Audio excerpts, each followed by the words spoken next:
Welcome, ladies and gentlemen, to the brand new premiere of Bolts Weekly. Myself, Fredo Cervantes, and I am happy and glad that I will be bringing you guys your best Chargers content moving forward here. I understand it's week 2 right now, towards the end of week 2. We are moving over to week 3 against the Minnesota Vikings, which I know a lot of you guys out there are maybe not so happy about the current situation right now. Nobody expected the Chargers to be 0-2 right now. Not even myself. I expected them to be 2-0 right now. The complete opposite. But hey, this is why we are bringing you Bolts Weekly once a week, every single Wednesday, 9 p.m. Eastern and 6 p.m. Pacific time for everyone in Los Angeles. But right now, I just want to let everyone know, thank you for tuning in. This is going to be an amazing show on Infanity TV, an exclusive. So make sure you follow Infanity Television right now on YouTube.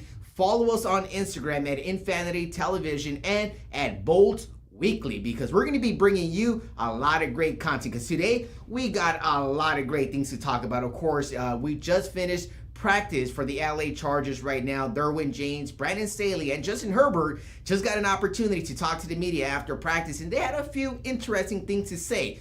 But I do kind of want to start talking about what happened last weekend in Tennessee. Of course, Tennessee is a good team. They picked up DeAndre Hopkins. They got Tannehill. I mean, they got a solid foundation group out there. The Tennessee Titans came into SoFi Stadium last season in December, and guess what? The Chargers were able to take care of business when they needed to.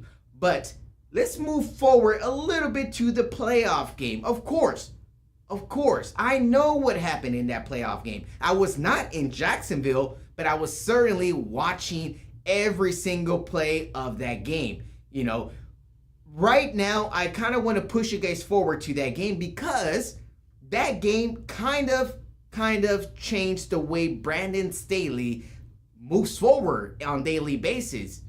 Right now, he is maybe not the happiest man on earth, which I understand why he's not, but there is a lot of football to continue with. We have about 15 games more remaining in the regular season. Right now, the Chargers are 0-2, facing the Minnesota Vikings. But when you really look at it, the San Diego Chargers, before they moved to Los Angeles, were maybe looked at as one of the teams that maybe was not under pressure a lot. And when they were under pressure, you're talking about the San Diego media. You're not talking about the Los Angeles media, because the Los Angeles media is not the easiest media to handle. I can tell you firsthand.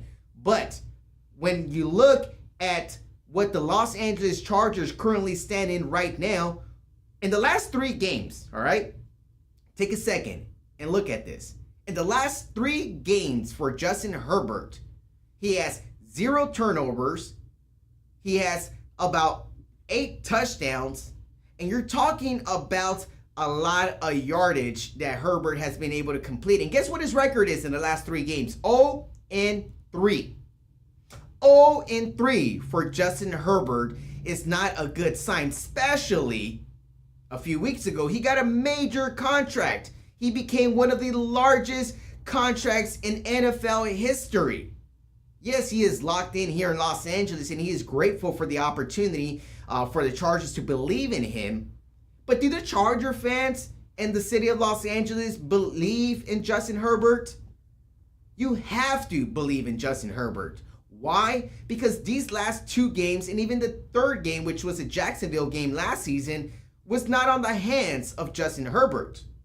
These last 3 games have been on the fault of Brandon Staley, which Staley right now was a little irritated after the game in Tennessee.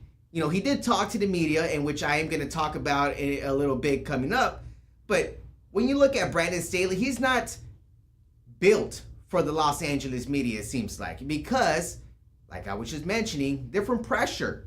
The type of pressure that's going to be put on him if he does not win in Minnesota is going to be a pretty interesting thing to see, because I can see and I can say that if the Chargers lose in Minnesota on Sunday afternoon, I will be surprised if Justin Herbert and Brandon Staley are on the same team and on the same flight flying back together. Not to say that one of them might be pretty upset for the outcome of the game, but I'm sure Herbert is not going to be so happy about the possibility of him being 0-3 heading to week 4 against the Las Vegas Raiders at SoFi Stadium October the 1st.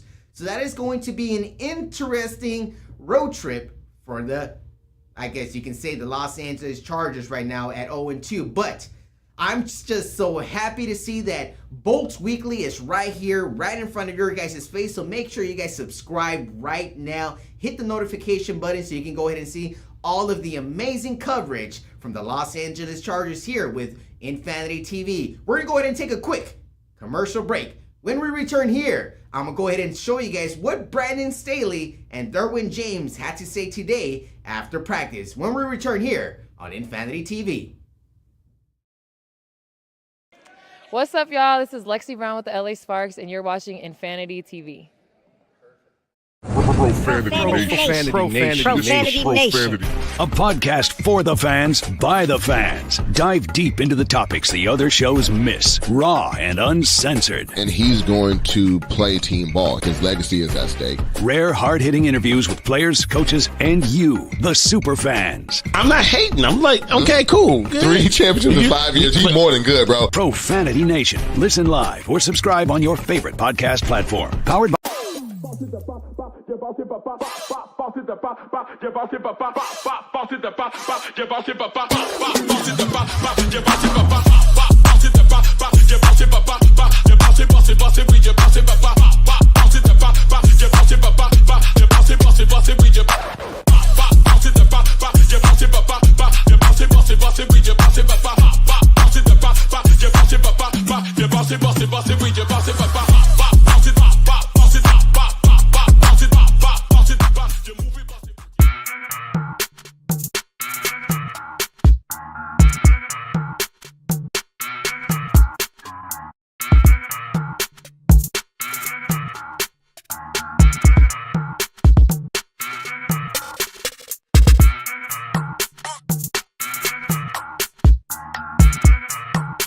What's up, y'all? It's your girl, Chanel Gwimike, and you're watching Infanity Television. Boom.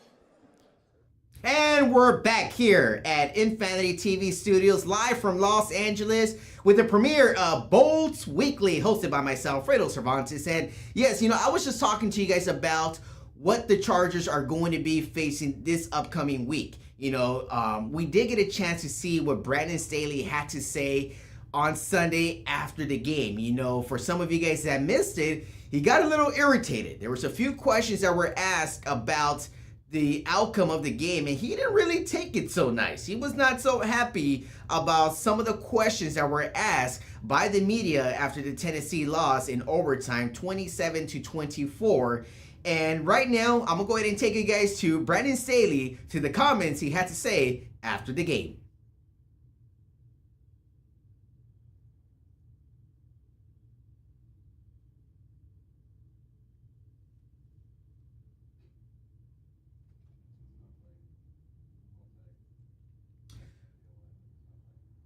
All right, so let's go ahead and see if we can get Brandon Staley to start talking. I think he's kind of shy. I think he's camera shy right now. He's probably not speaking. He does not want to speak to us right now. But I hope Brandon Staley... Brandon, you okay here? You talking? No, I guess he's not talking right now, but I will go ahead and get Staley to talk, because I need him to talk to you guys so you guys can kind of see what his attitude was. Because looking at the attitude from Brandon Staley was not the best. And, I got to go ahead and give a shout out to this man, of course. Stephen A. Smith, ESPN. Yeah, everybody knows who Stephen A. Smith is. And Stephen A. Smith took it to the platform that he has, which is one of the hugest platforms. And he talked about Brandon Staley's attitude. He's like, this is not a man who should be coaching in the city of Los Angeles. And that is practically what I just mentioned to you guys right now. He is maybe the Los Angeles media is going to crush you down in a moment like this when you're 0-2, especially the type of losses that he is going through with right now. All right. So what Brandon Staley was able to say on that video that, we're going to go ahead and show you guys very shortly. He did talk about the possibility of having a hangover from the Jacksonville game. We're talking about 3 games ago, and technically we're talking about 9 months ago. All right. So what Brandon Staley had to say about that was very interesting. But as well, Derwin James, all the other players, Joey Bosa, we also had Justin Herbert, and everybody else was kind of, they seem to be on the same page. And that is very, very important for everyone to realize that the Chargers seem to be locked in and focused right now. They're locked in and focused, or they're expecting to get their way back into it, all right? So we're going to go ahead and see. I think Brandon Staley wants to talk to us now, all right? So Brandon, are you here? I'm not worried about the Jacksonville loss. The Jacksonville loss hasn't carried on to the season whatsoever. If you've seen our training camp or you've seen the way we've played in the first 2 games, it hasn't had an impact on our team whatsoever. Our team is connected. Our team has played its heart out in 2 games, and we've lost 2 tough games. But it has nothing to do with the Jacksonville game. And if you ask anyone in our locker room, it has nothing to do with the Jacksonville game. And that's just the truth. It's a convenient storyline for you and for everybody else, but it's not the truth. We've lost 2 tough games, but the guys in that locker room, the men in that locker room, they are finishers and they have what it takes, and we're excited to prove ourselves.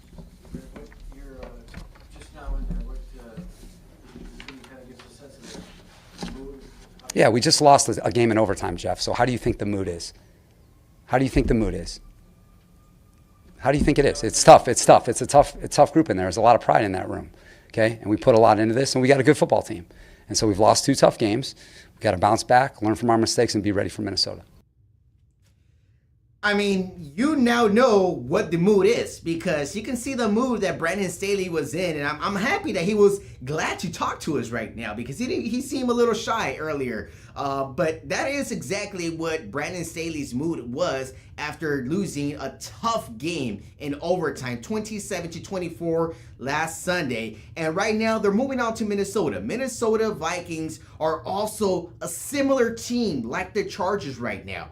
They're about a piece or 2 away from really competing overall with the rest of the teams. You're talking about the Kansas City Chiefs, the Niners. You also have the Bills and possibly the Miami Dolphins, which they were a very surprising team to start the season. Of course, they did defeat the Chargers in week 1 here at SoFi Stadium. But another person, which, Derwin James deserves the credit for his type of leadership. The type of leadership that Derwin James has, and how he is the voice of the secondary out there and on the defensive side of the ball.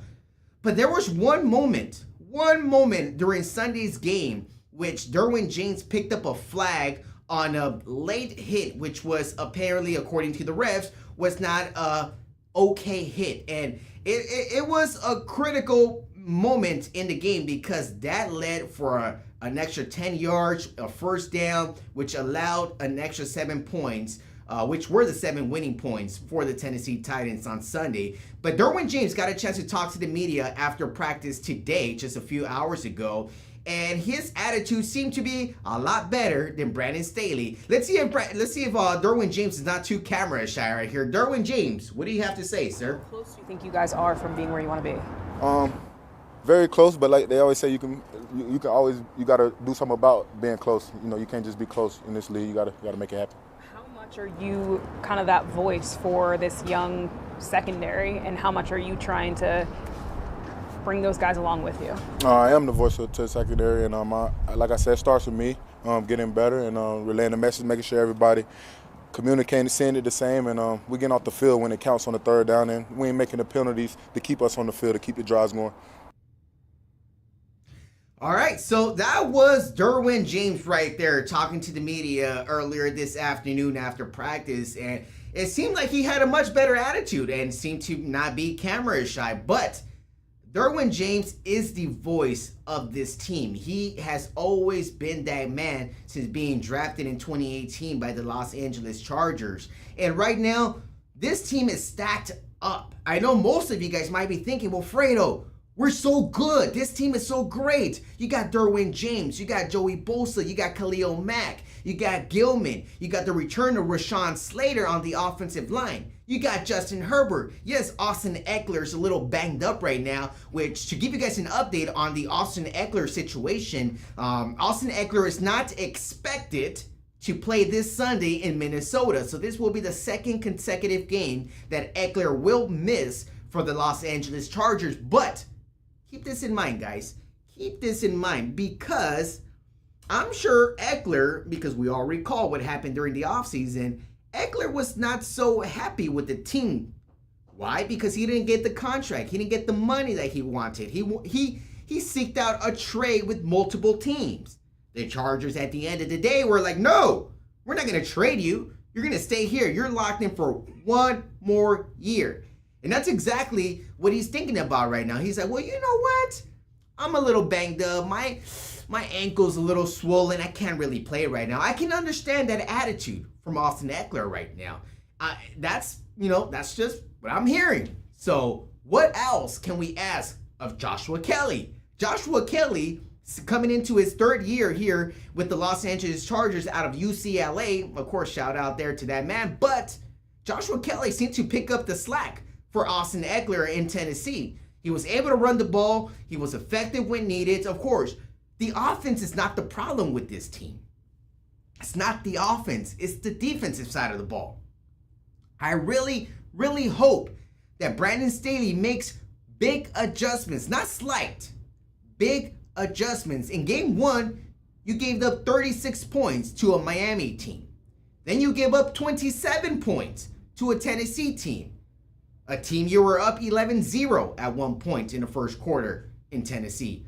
So the defense really needs to lock in for the Los Angeles Chargers to become that team that everyone expected them to be. Right now, 15 games remaining, one coming up in Minnesota. When I return here on Bolts Weekly, I will be talking to you guys about the comparisons about these QBs. I'm going to talk to you guys about what's going to be coming up. And maybe I might give you guys a shocker on what is coming up. But before I do let you guys go, I just want to go ahead and let everyone know this is the premiere of Bolts Weekly. Every week, this show is going to be getting better and better. We're going to have guests coming on the show. We're maybe going to have some pretty much exclusive content you're not going to find anywhere else but here on Infanity TV. Make sure you subscribe on YouTube. Follow us on social media at Bolts Weekly and at Infanity Television. Why? Because we got a lot of great content. Of course, you can also catch me on the breaks. You can catch me every Tuesday at 3 p.m. Pacific, 6 p.m. Eastern on Infanity TV. We also have a lot of great other shows here. Of course, you can catch the Profanity Nation podcast every Tuesday. So we got a lot to talk to you guys about. But right now, like I mentioned, we're going to take a quick commercial break. When I return, I'm going to give you guys a little bit more insight on what this matchup is going to look like against the Minnesota Vikings. Here live from the Infanity Studios in Los Angeles, we'll return.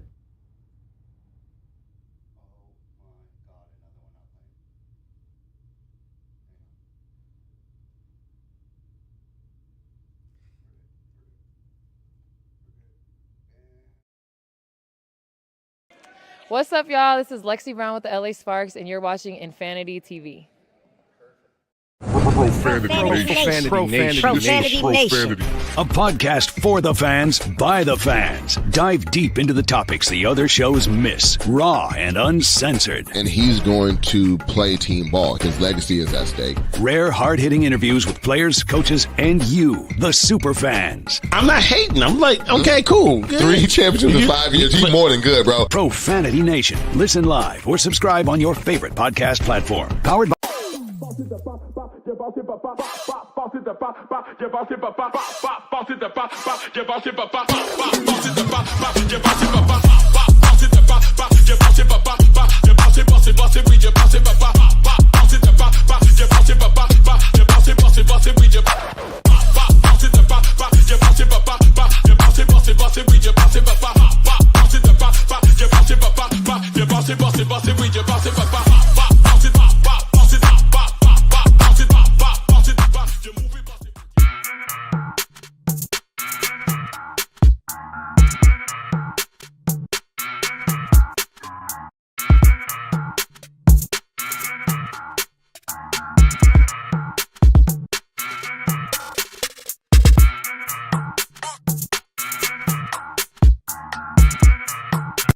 What's up, y'all? It's your girl, Chanel Gwimike, and you're watching Infanity Television. Boom.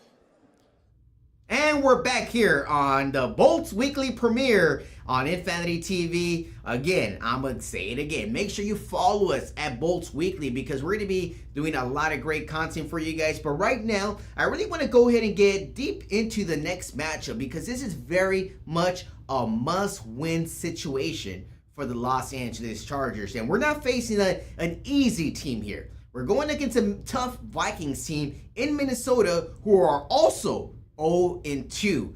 Two huge losses for them, 2 losses for the Chargers. One team will walk away with the victory, but it's all because of the QB matchup. This is something that we have to look at. We look at the matchup with Justin Herbert, and we look at the matchup with Kirk Cousins. We know that Cousins is, thankfully, it's not a primetime game because we know that Cousins does not show up on primetime games. We know that he's like 1 for 11 on primetime games. Herbert here on the other side, he's having decent numbers to start the season off. As you guys see here on the screen, you guys do see that the TDs, you know, Kirk Cousins got 6, Herbert got 3. Throwing yards, you see how much yards Kirk Cousins is throwing, over 700 yards, and Herbert got a little over 500. 0 interceptions for Justin Herbert, and he has been taking care of that ball so good, which is the reason why I don't know why they're 0-2. But Kirk Cousins is kind of letting it fly a little bit, of course. You know, his interception rate is always pretty low, but he has thrown 1 interception so far. But Kirk Cousins right now, he is the experienced and the veteran quarterback out on the field who should be, you know, the favorite to win this game. Especially, it is a tough environment to win in Minnesota. But Herbert right now, he needs to take charge right now. This is the same problem that, you know, sorry to use, you know, the LA Sparks in this situation, but as I do cover the LA Sparks here, and I've always said to Nneka Ogwumike, I'm like, Nneka, there's moments that you kind of have to take charge of this team. I don't care what your teammates are doing. I don't care what your coach is telling you. Like, you are the superstar. You are the superstar. You got to take control of this game. And this is what I need Justin Herbert to do. Take control of this game. You have to make the right decisions, the right calls out there, and throw the ball to the right receivers. There was 2 moments in that Tennessee game, especially late in the 4th quarter, where he decided to go to Keenan Allen, where you look to the left side of the field, and there was 2 wide open receivers. It seemed like the Tennessee defense knew what was coming. So Herbert got to be better in reading the defense. So I understand we're only 2 games into the season, but when you look at Kirk Cousins, what he's capable of doing, and especially with his back behind everyone right now, because he seems like, hey, look, guys, he's a motivator. This is what Kirk Cousins does. He's a motivator. He can motivate his team to play to the level that he needs them to be. And I'm telling you, that Minnesota crowd is wild. They're going to be so excited to get number 1 win of the season. So the Chargers really got to come in and punch them right in the mouth in order for them to be able to compete in this game. But Herbert has to be the man.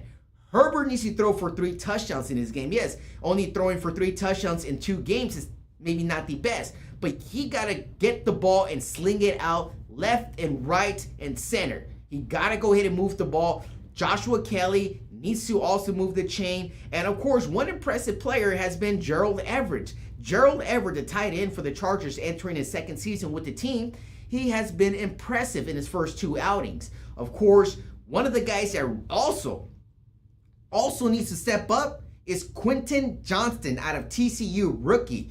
1st round pick for the Chargers this season.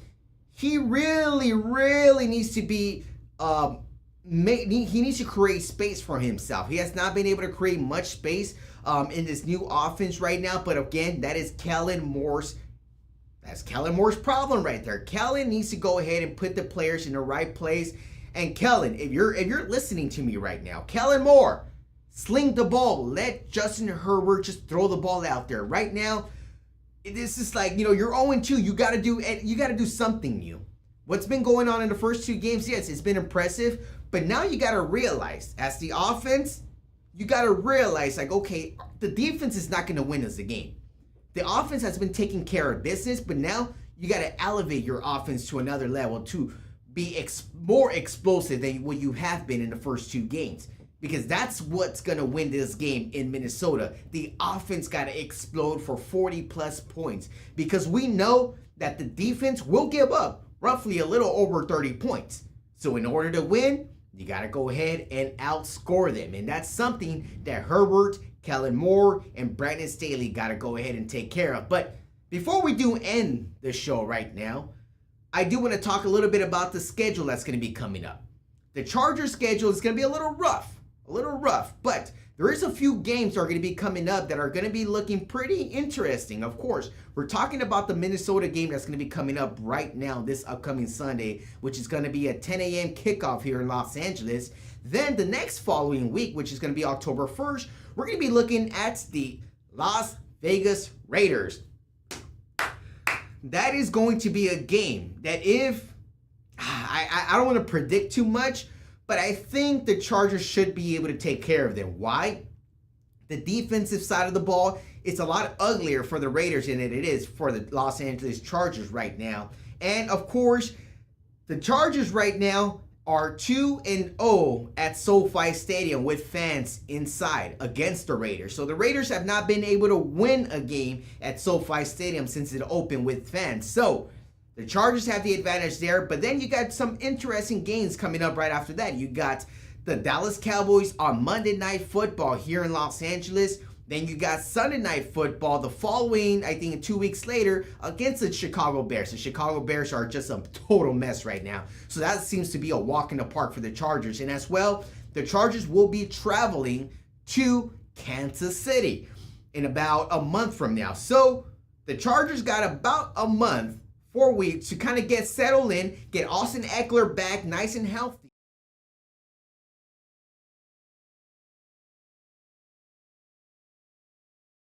The bye week, which is going to be very important for the Chargers after week 4 against the Las Vegas Raiders. So, what can I say? Hey, I hope going into the bye week is not an 0-4 start. It might seem like it, but it might not. But one interesting thing I have been noticing is the addition of Kellen Moore. It makes it a lot easier for the LA Chargers to move on from Brandon Staley, meaning you fire Staley, you get Kellen Moore to step into that position and be the new head coach of the Los Angeles Chargers. Well, that is what a lot of people are hoping to be. I personally don't think that's going to be the case, but hey, that's an option. But right now, the option for you guys is to make sure you follow us on Instagram, follow us here on YouTube at Bolts Weekly Infanity Television, because this is just a premiere. There's a lot more to come here on Bolts Weekly. With myself, Fredo Cervantes, live from the Infanity Studios in Los Angeles. I will see you guys next Wednesday.